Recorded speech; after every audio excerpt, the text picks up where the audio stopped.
Right now, you likely live in the most physically comfortable era in human history. We have endless entertainment, instant food delivery, and climate-controlled homes. Yet millions of people wake up every single day feeling completely empty. We chase cheap dopamine, we pursue status, and still we feel absolutely miserable.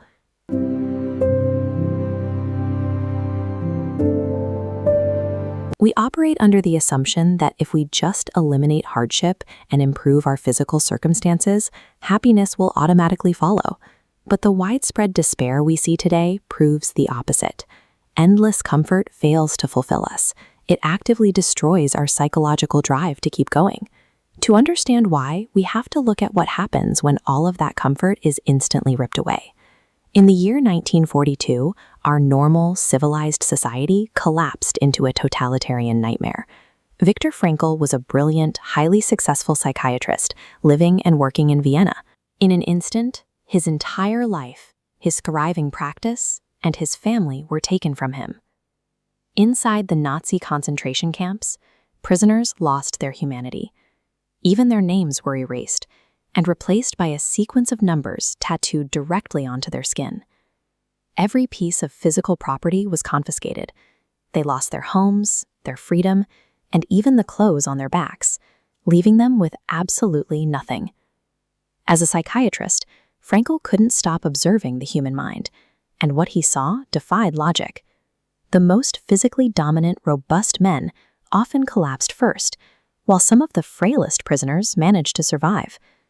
He watched starving men literally give away their last piece of bread to help a stranger, and he noted that these generous men consistently outlasted the prisoners who hoarded food for themselves. Physical strength and hoarding failed to keep men alive. True resilience relies on a specific internal drive, something the modern world has largely forgotten. Frankl realized the survivors possessed a completely different psychological operating system than the men who perished. This chart comparing human motivations illustrates his discovery. While most psychology focuses on the pursuit of pleasure or the drive for power, Frankl observed that humans are actually fueled by meaning. He built a therapeutic framework called Logotherapy around this insight.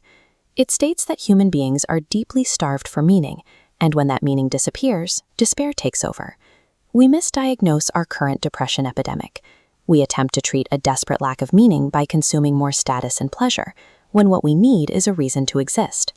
Frankl identified the one thing that remained when everything else was gone. He realized the guards could take his food and family, but his internal response was untouchable. An event or a stimulus happens to you, and then you have a response. But right between those 2 points, there is a distinct gap. In that space lives your freedom. Claiming that moment to choose your attitude preserves your dignity. Taking active control of this gap proves that terrible circumstances do not force you into a toxic reaction. You always retain the final choice in how you carry yourself.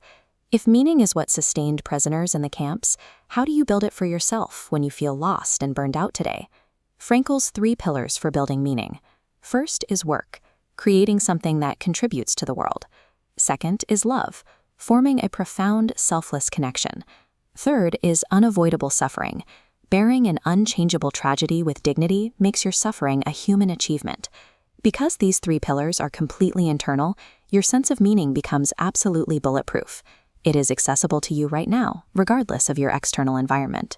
If you are struggling to get through your days, feeling numb and exhausted, it isn't because you lack physical strength or resilience. It is because you lack a why. Frankl's entire framework is anchored by the words of the philosopher Friedrich Nietzsche. He wrote, "He who has a why to live can bear almost any how." Take a hard look at your life today. Ask what you are truly living for, and what work or connection you would regret leaving unfinished. A life devoid of hardship is a life devoid of purpose. The real challenge is finding a struggle so meaningful that the surrounding chaos finally makes sense.